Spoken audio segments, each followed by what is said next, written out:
जहाँ गुड़ है तो जाएगी मक्खी, अब मिठास रस में है जा रहा है। अब पंडित लोग सोचे ये अपने मूर्ख है, ये सब जो जा रहा है ये सब तो महामूर्ख है। अब लोग कहने से क्या हो जाएगा। तो कुछ पंडित लोग आपस में विचार किया कि कोई उपाय करो। भाई क्या उपाय की करोगे? तो कहा एक वेदांत सम्मेलन की व्यवस्था करो, और उस वेदांत सम्मेलन में वही जा सकता है, प्रवेश करेगा जो वेद मंत्र का शुद्ध शुद्ध पाठ करेगा। अब मुख्य द्वार पर 5 पंडित रहेगा, जो पाठ करेगा अंदर जाएगा, और जो नहीं कर सकेगा अंदर नहीं जाने दिया जाए। जो वेद मंत्र पाठ करते अंदर जाके बैठ जाते। तो कबीर साहब भी कहते हैं चले तो भैंसा पर बैठ। ये पंडितों सबकी दृष्टि गई कि भैंसा पर आ रहा है, एक दूसरे का मुंह देखकर मुस्कुरा रहे, क्या पता चलेगा। अब भक्तों की वहाँ काफ़ी भीड़ तो थी ही। जब कबीर साहब आए मुख्य द्वार के पास तो रोक दिया। तो कबीर साहब हाथ जोड़कर कहते भाई अंदर जाने दो। कहा कि नहीं नहीं, यहाँ शर्त है जो वेद मंत्र पाठ करेगा वही अंदर जाएगा। आई मनसुआ पहले बना लिया था ये लोग कि वेद जानता ही नहीं, पाठ कर ही नहीं सकता। तब ये मूर्ख सबको, महामूर्ख सबको पता चले ये अपने मूर्ख है, हम इसके पीछे क्यों मूर्ख बने। माँ तो कबीर साहब कह रहे कि मैं पढ़ा लिखा कुछ नहीं, मसी कागज छुओ नहीं, कलम गो नहीं हाथ, कागज कलम में पकड़ा नहीं। भाई अंदर जाने दो, कम पंडितों की बात तो सुनेंगे, वेद वेदांत का ज्ञान तो सुनेंगे। कहा कि नहीं नहीं, यहाँ शर्त है जो पाठ करेगा वही अंदर जाके बैठ सकता है।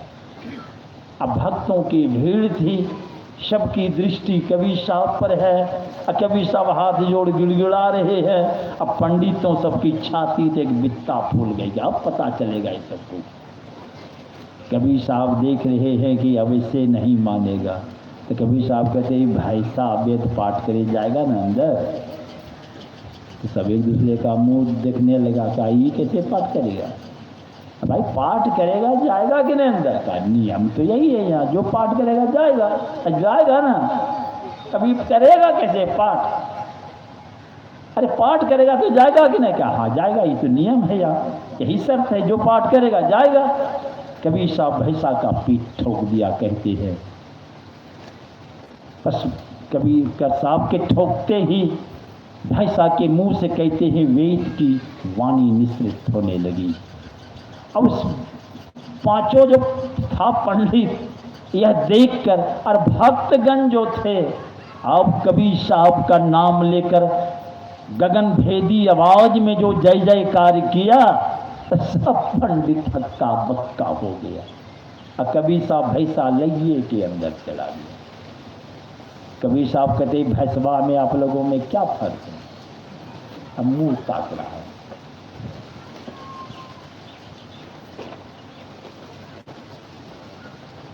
तो जिसके अंदर का जंगल झाड़ी झड़ जाता है, अंतःकरण पवित्र हो जाता है, तो वे क्या होते हैं? हमारे गुरु महाराज जीवन पर्यंत कुछ संस्कृत में नहीं बोले हैं, नहीं, हिंदी में ही सरल भाषा में बोलते रहे। तो क्या बोल गए? अब आप सोच लीजिए, क्या वो ज्ञान भरी वाणी नहीं है? अगर नहीं है तो किस आशा से पकड़ के लटके हुए हैं कि हमारा कल्याण होगा? गुरु महाराज कहते हैं सर्व क्षण गुरु मन जौ में ही रहे हो, निश्चय निर्वाण हो, संत सबू कहे हो। समस्त संतों की गवाही देते हुए स्वयं इस राय विचार से सहमत होकर बड़ी दृढ़ता पूर्वक कहने की कृपा की कि हर क्षण आपका मन गुरु में डूबा रहे, निश्चय परम पद को प्राप्त करोगी। अब करके देख ले, होता है कि नहीं होता है? संस्कृत लच्छेदार वैदिक संस्कृत में ही निकल लेगी, तब ज्ञान भरी वाणी कही जाएगी। हमारे गुरु नानक देव महाराज गए स्नान करने साथियों के साथ, डुबकी मारे डूबिए गए।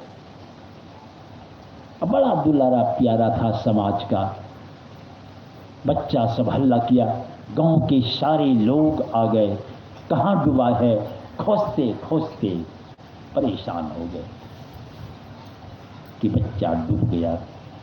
तो अंदर से आवाज आई कि मैं डूबा नहीं हूं, इसलिए चिंता मत करो। 3 दिन के बाद निकला और उसके अंदर से जो वाणी निसृत हुई है वो जपू जी की वाणी निसृत हुई, जिसको गुरुवाणी कहती है। अब गुरु माने ज्ञान, ज्ञान भरी वाणी निसृत हुई। तो भाषा जो भी हो, और आपके अंदर जब परमात्मा जब वही हो गए, कुछ भी हो है आप बने, इससे क्या, मगर जब वही हो गए, और जब रत्नाकर खुखार हत्यारा डाकू उलट के जब गया, जब वही हो गया, तो क्या फर्क पड़ता है फिर। तो उलट के अंदर जाने से क्या होता है, स्वयं भगवान कह रहे, इसके लिए पहले बुद्धि को ठीक करो। बुद्धि ठीक होगी तब न सही मार्ग पर कदम बढ़ाइएगा। बुद्धि में घुस गई है ताड़ी दारू, तो जाएगा वो कहाँ, वो तो कला लिया जाएगा ताड़ी खाना, कहाँ जाएगा। जिस बुद्धि में जो बात घुस जाती है, जैसी बात घुसी है वैसे ही में वो जाएगा। तो वेद भगवान स्वयं करेंगे, पहले बुद्धि को ठीक करें। बुद्धि योग यानी कहते हैं सत्संग करो, यानी अच्छी संगति में जाओ। अच्छी संगति, अच्छी बुद्धि किसको कही जाए।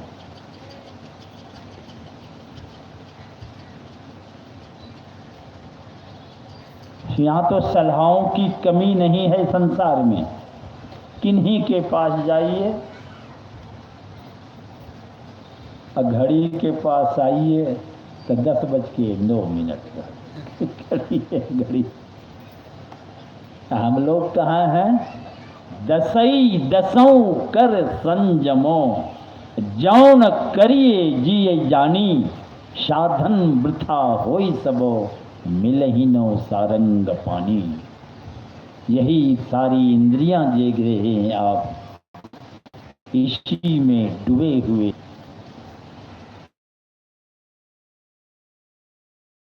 गोस्वामी तुलसीदास जी महाराज कहते, तुम्हारी सारी साधना व्यर्थ चली जाएगी। अब बगल में 9 है, यही 9 में है, 6 में जाना, एकदम 9-6 हो जाएगा आपका। 9-6 माने जानते हैं, एकदम राफ साफ फैसला। गजलपटों में फंसा हुआ है, झंझट में, लोग डरे क्या मुंह देखते, एकदम 9-6 कर दो। तो ये 9 से निकलिए, 6 में छठी चक्र में जाइए, एकदम 9-6 हो जाएगा, एकदम पर्दाफाश हो जाएगा। यही पर्दाफाश की व्यवस्था में हम सब लोग यहाँ बैठे हैं, और यही बैठक में बैठकर यही बुद्धि योग है। इसी से बुद्धि सही होगी कि हम अपनी बुद्धि को किस दिशा में ले चले। सब तो अपनी बुद्धि को लेके चले ही हैं, चाहते क्या हैं, सब एक ही चीज की इच्छा रखते हैं कि हमारा जीवन सुखमय हो जाए। यही इच्छा से नौकरी में जा रहे, बनियोटी में जा रहे, अच्छा खराब में जा रहा है। मिलेगा कि सुख नहीं मिलेगा, ये तो पीछे परिणाम जब आता है तो पता चलेगा। मगर आशा तो यही है, मगर ये तमाम में आशा है, मगर आशा राम नहीं है। आप राम में आशा होनी चाहिए, तन काम में मन राम में। अगर ऐसा है तो राम आएगा, आ जाएगा राम, और आ जाएगा तो राम तो आराम बन जाएगा। यही तो आराम सब खोज रहा है दुनिया में। रंग ढंग जो भी हो, राम आएगा कि नहीं आएगा, कैसे आएगा, राम को ले आइए। कहीं बाहर में राम आएगा फिर कल्याण नहीं होगा, ये भी समझ लीजिएगा। 23,000 वर्ष तपस्या करके राम को लाया राजमहल में दशरथ, हुआ कल्याण? बाहर में कैसा भी राम आके खड़ा हो जाए,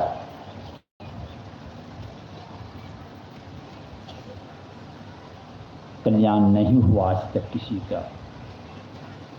एक कुटिया में जिस दिन राम प्रकट हो जाएंगे, वह घट की बलिहारी, बाबा देवी साहब कहते, जा घट में प्रगट हो रहते वह की बलि बलि जानी।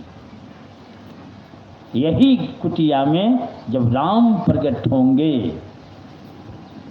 राम का जो दर्शन होगा इसी कुटिया के अंदर, यही पचतल्ला महल में, कभी साहब कहते पचरंगिया महल मनाया साधो। इसके बाहर में कैसा भी रूप खड़ा हो जाए, गुरु महाराज कहते हैं द्विभुज अरु चतुर्भुज अष्टरु अनंत भुज लिए न प्रकट हो जाए, इतनी भुजाओं को लिए प्रकट हो जाए जिसकी गिनती नहीं कर सके आप, कैसा रूप होगा। पर गुरु महाराज फैसला सुनाते, ये रूप रंग सब धोखा, ये सब धोखा देने वाला है। धोखा खाओगे काम बनेगा नहीं, अंत में झक मार के मरोगे। तो इसीलिए वो राम रमंती राम है जो कण कण में व्याप्त है, कण कण में जो व्याप्त, उसमें आशा होनी चाहिए, तो आपकी सारी आशाएं पूर्ति हो जाएगी, आपका काम बनेगा, जीवन सदा के लिए सार्थक सफल होगा। पर इसके लिए बुद्धि सही सलामत करने की आवश्यकता है। जब बुद्धि सही होती है ना, तब लोग जप तप करने तरफ कदम बढ़ाता है। नित्य के चैतनी कर ला सकते होते लोग, बहुत लोग कहते हैं कि सत्संगे कर ला से पेट भरते है, ऐसे ही कहने वाला। नहीं तो कहते 70 चूहा खा के चल लो हज करेगा। अब मांस मछली खाते थे, अब छोड़ दिए, भजन तरफ चले तो लोग व्यंग करता है 70 चूहा खा के चल लो हज करे। अरे ये चलते तो हज पहुँचिए, चलते चले तो है ना, चलेगा तो नहीं पहुँचेगा।